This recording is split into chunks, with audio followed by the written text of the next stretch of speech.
Welcome back to PSMNEWS in English.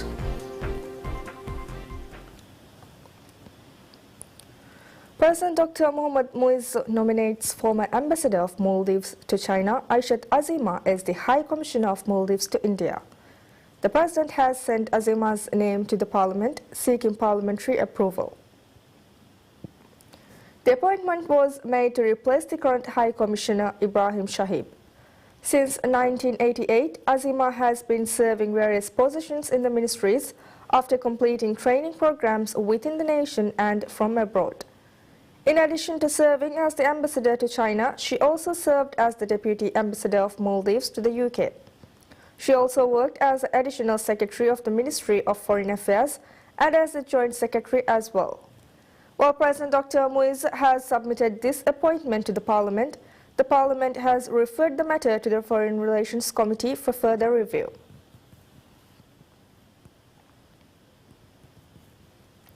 The issue of the Maldives' participation in the International Atomic Energy Agency, IAEA, is sent to the Foreign Relations Committee of Parliament.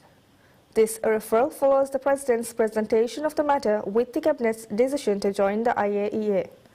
The President approved the Maldives' participation in the IAEA with a focus on seeking assistance in nuclear medicine, which is crucial for cancer treatment. The Ministry of Defense will spearhead the process of joining the IAEA, which the government notes will be a long-term endeavor. Joining the IAEA is expected to enhance the Maldives' capabilities in nuclear medicine and renewable energy. Established on July 29, 1957, the IAEA aims to prevent the use of nuclear energy for military purposes while promoting its benefits. It currently has 178 member countries. Maldives and Bhutan are the only regional nations not yet members. According to the Constitution of Maldives, international treaties must be submitted to and approved by the Parliament before they can be implemented. The President nominates Abdul Hasib Ismail, currently the Assistant Director of the Elections Commission of the Maldives ECM, as a member of the Commission following the term expiration of Commission President Fuad Tawfiq. His nomination has been sent to Parliament for review. Fuad's term on the Elections Commission concludes on November 23rd, and a new member will be appointed after Parliament approves the President's nomination. Applications for membership opened on September 12th, and the President submitted Abdul Hasib's name to the Parliament on September 25th. His appointment is currently under review by the Parliamentary Independent Institutions Committee. Abdul Hasib has previously held senior positions in the Ministry of Finance and the Ministry of Islamic Affairs, joining the Elections Commission on January 2nd. With Fuad's term ending, the position of Commission President will also be vacant, requiring a majority vote among the 5 Commission members to elect a new President.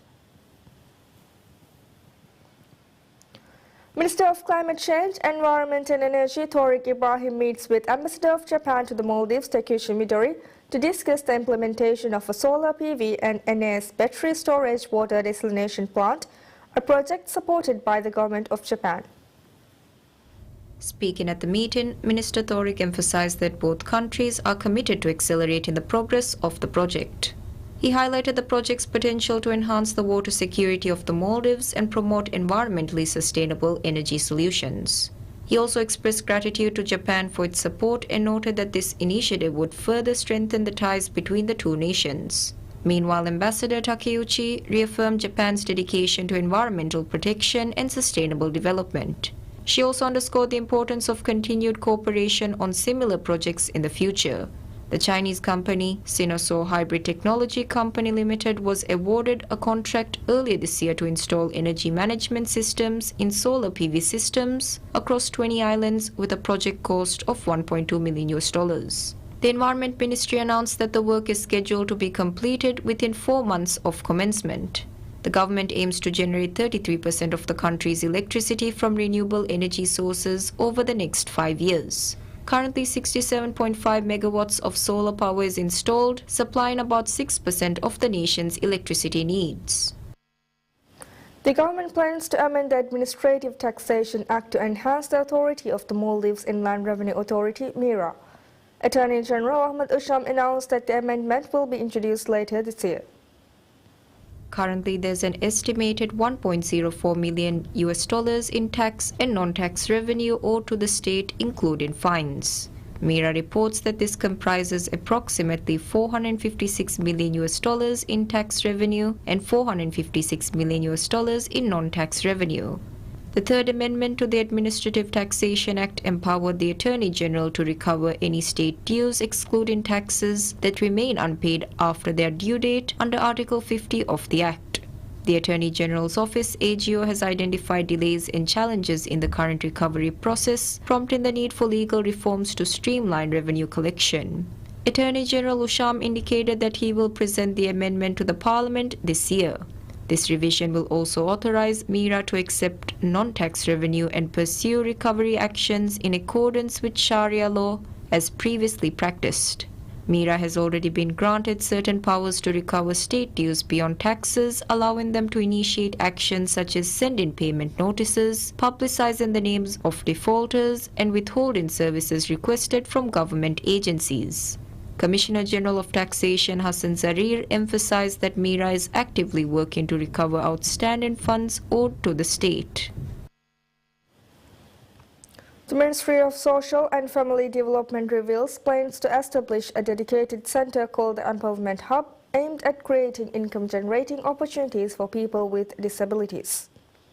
The Social Ministry said that the Empowerment Hub will serve as a space where individuals with disabilities can acquire new skills, sell their products, and secure employment. By offering training and support, the center will empower them to develop the skills needed to start their own businesses and earn a sustainable income. Additionally, the ministry highlighted that the hub will provide a platform for people with disabilities to showcase their talents through product sales. The facility will also be designed to ensure full accessibility, providing an inclusive and barrier-free environment. The Empowerment Hub will also connect businesses with potential employees from the disabled community, promoting both social responsibility and productivity. The ministry is currently working on finalizing the hub's operational model and securing the location for the center. The Minister of Cities, Local Government and Public Works, Adam Sharif Umar, announces that the review of proposals submitted by councils for the acquisition of uninhabited islands for economic activities has commenced. Earlier this year, President Dr. Mohammad Muizu pledged to streamline the process for councils to obtain permits for income-generating ventures in islands. In a social media update, Minister Adam Sharif Umar noted the President's efforts to enhance the decentralization system and financially empower local councils, emphasizing the work for robust policy formulation and implementation. He confirmed that guidelines have been established for councils to acquire uninhabited islands, and the submitted proposals are currently under review.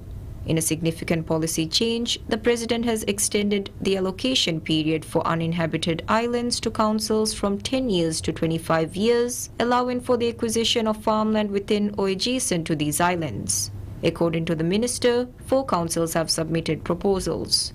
They are Ingurado Island Council, Kudahuadu Island Council, Mawashu Island Council, and Mimatol Council.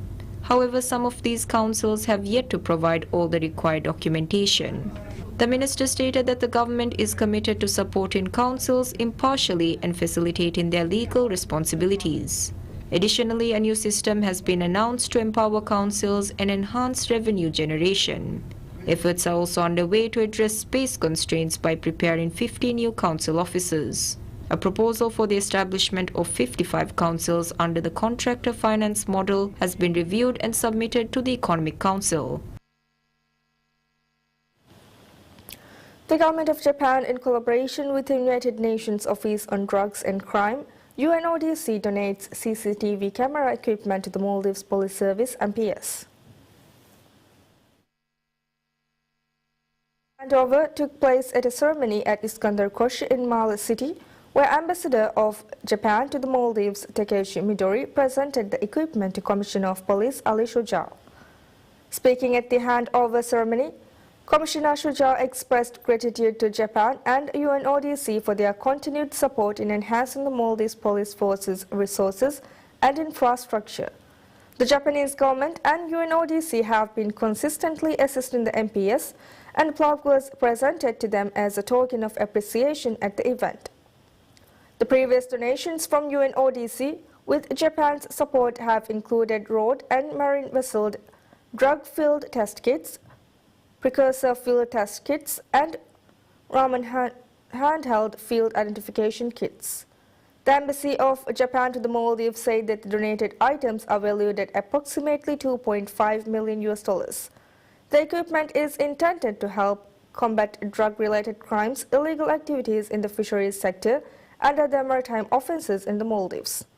It will also aid the MPS in identifying, investigating, and prosecuting such crimes, contributing to enhanced safety and security in Malé and other islands across the country.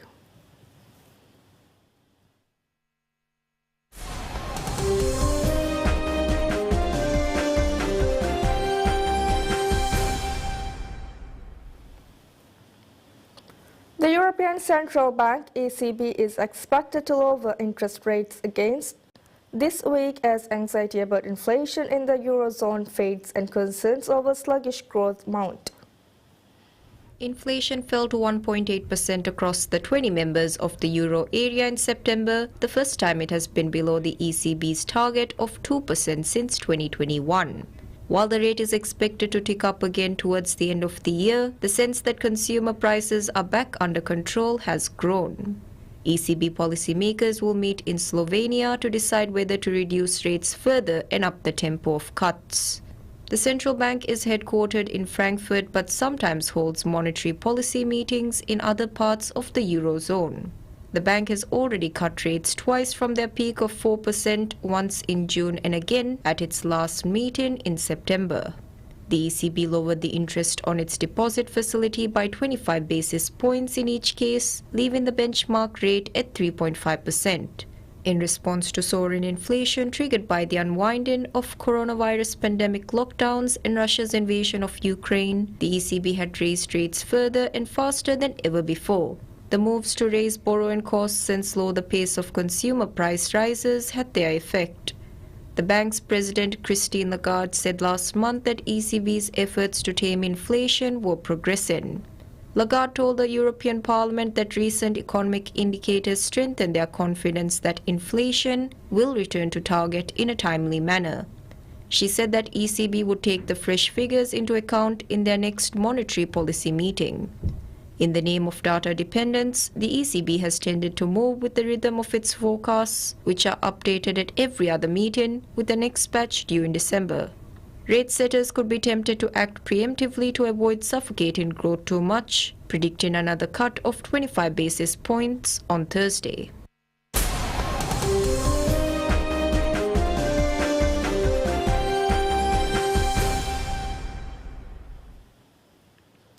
China deploys fighter jets and warships to encircle Taiwan in drills Beijing said were aimed at sending a stern warning to separatist forces on the self-ruled island. Beijing has not ruled out using force to bring Taiwan under its control, and Monday's drills represent its fourth round of large-scale war games in just over 2 years. The United States, US, and China's actions were unwarranted and risk escalation as it called on Beijing to act with restraint. Taiwanese President Lai Ching-te, who took office in May, has been more outspoken than his predecessor, saying when, in defending Taiwan's sovereignty, angering Beijing, which calls him a separatist. Lai vowed Monday to protect democratic Taiwan and safeguard national security, while the Defense Ministry said it dispatched appropriate forces in response to the drills. AFP journalists near the Hsinchu Air Force Base in the north of Taiwan saw 12 fighter jets take off on Monday. Beijing said its exercises served as a stern warning to the separatist acts of Taiwan independence forces. The drills, dubbed Joint Sword 2024B, are testing troops' joint operation capabilities, according to Captain Li Ji, spokesman for the Chinese military's Eastern Theater Command. They are taking place in areas to the north, south, and east of Taiwan Island. The drills are focusing on subjects of sea-air combat readiness patrol, blockade on key ports and areas. They also practiced an assault on maritime and ground targets. The Liaoning aircraft carrier group, with its troops of Army, Navy, Air Force and Rocket Force, was also involved. The previous large-scale drills held in May, 3 days after Lay's inauguration, were called Joint Sword 2024A and lasted 2 days. China's Coast Guard was also dispatched to conduct inspections around the island. That's it for now. Thank you for watching. Have a pleasant day ahead. Bye-bye.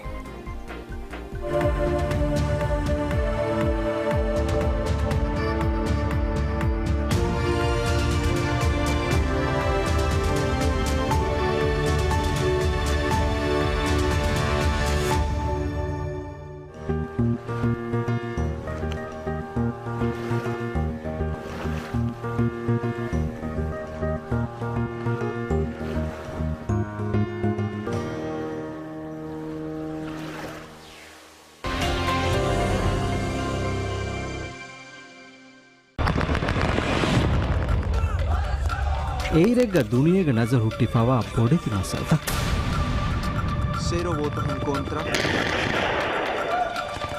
A මස්සල්තවගේ එම්මೆ ෆහුග තෆ්සීರ್